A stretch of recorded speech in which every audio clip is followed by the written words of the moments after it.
A man once said, "Let us pledge that our generation of Americans will pay any price, bear any burden, accept any challenge, and meet any hardship."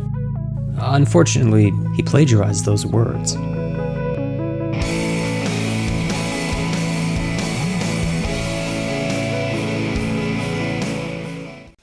Plagiarism. It's the cardinal sin that every English teacher warned you about.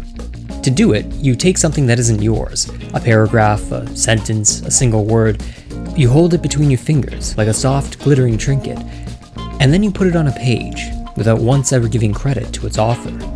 The 46th President of the United States has plagiarized multiple times, from the public addresses of John F. Kennedy to the impassioned speeches of Neil Kinnock. When confronted by reporters, his response was patent, and yet more interesting than something you'd expect from a politician. In the marketplace of ideas in the political realm, the notion that for every thought or idea you have to go back and find and attribute to someone is frankly ludicrous. It was a provocative defense to say the least. Them's fighting words. And certainly one that lost Biden the 1988 US election. Back then, after all, many Americans considered the moral fabric of a president to be closely tied to his ability to share honest and original thoughts. And if the thoughts were neither honest nor original, well, then neither was the man. But then came the 2000s, and all of a sudden, Joe Biden was a prophet. Original clips, some of which take countless hours to film, are copy-pasted all across the web, appearing on TikTok and YouTube Shorts. Copies of copies of copies of copies, sometimes with half a watermark still on them. Books and movies and pieces of people's lives are scrambled and partitioned, uploaded and downloaded and pawned off to the unscrupulous viewer.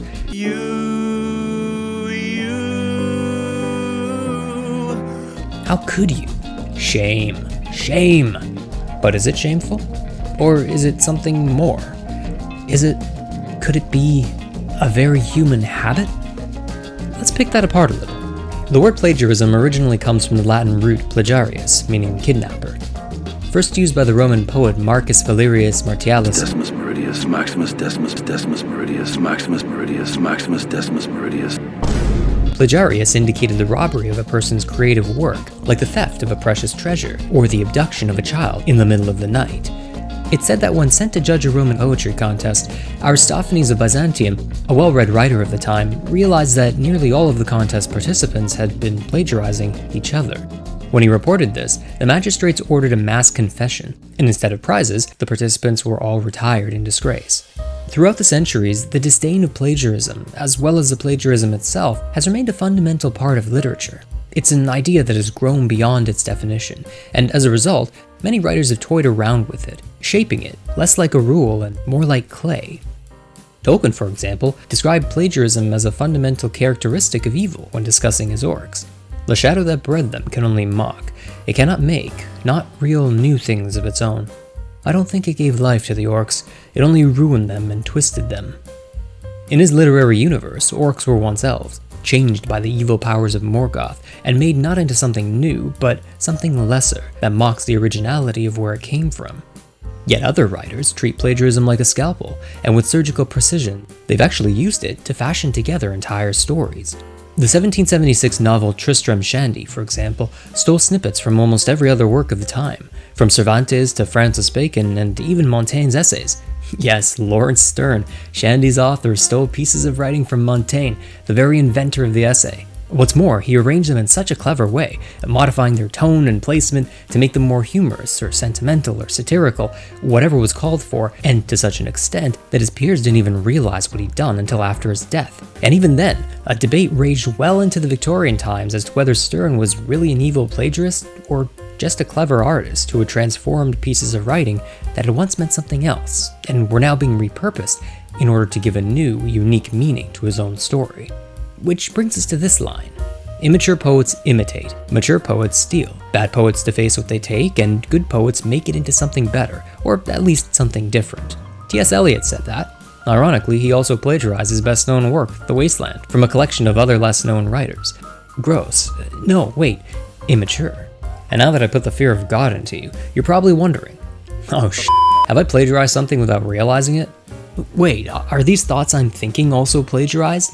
If every word in the English language has already been spoken at least once, then is every single thought I have and Every single word I say, the ultimate unholy abomination, that long literary fall from grace. Have I committed the P that should never be? Yes, you have, and you should feel bad about it. But before you do, know that you're in good company. Bob Dylan plagiarized SparkNotes. Dan Brown plagiarized in the Da Vinci Code. Andy Warhol plagiarized the Prince photo. Helen Keller plagiarized when she was just 11 years old. Cryptomnesia, by the way, is a word that might get you out of this sort of pickle. An implicit memory phenomenon in which people mistakenly believe that a current thought or idea is a product of their own creation, when in fact, they've encountered it previously, and then just forgotten about it. Okay, so what if what you thought was really yours wasn't? The last of those authors, Helen Keller, thought she invented a story that was actually read to her when she was younger. And if you've repeated a joke, then you plagiarized it, haven't you? Your pickup lines about that polar bear breaking the ice are not only cliche, they're criminal. But every time you and Helen plagiarized, it also made you better. Here, let me set this up for you. Imagine that there's a collection of 7 great writers. They make wonderful stories, from fantasy to science fiction to biographies of the late Jacques Cousteau. And you read them all. And then you decide to write something of your own. And whether you realize it or not, you start pulling pieces from that literature. Maybe phrases or words or descriptions, or if your subconscious is subtle enough about it, just the fine details, like styles and habits of writing that were pleasant to your eye when you first read them. And suddenly, the book you're writing starts to look a lot like the books they wrote. You've made something that took the ideas of several other writers, but the manpower of just one. And whether or not you get caught on the technicality of plagiarism, you are stealing those ideas. But here's the kicker, because if I were to read your book, I'd find myself introduced to all your little tricks and habits, which really weren't yours to begin with, but came from an entire community of people.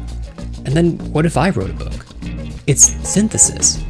And in an almost biological way, it preserves the DNA of past authors through present works.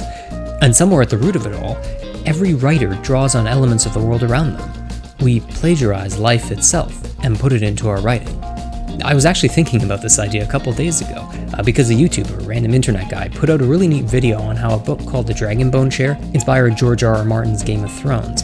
You should watch it, because in the first minute he reads an excerpt from the book, and it's really, really good. I'll leave a pinned comment here. But back to what I was saying.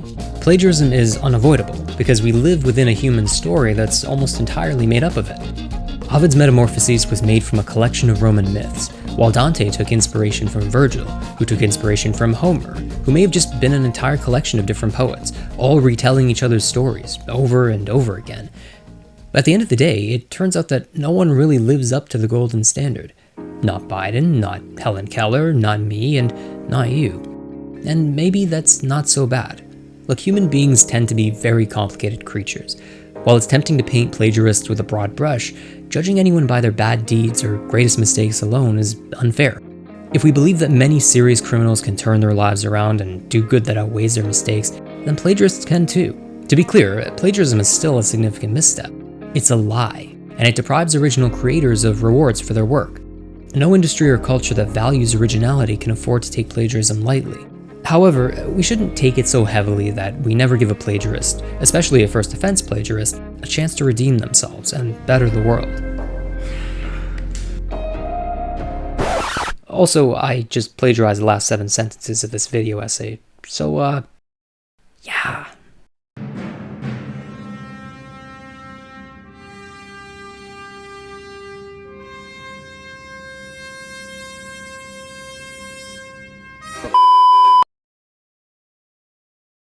Do not pray for easy lives, my friends. Pray to be stronger men.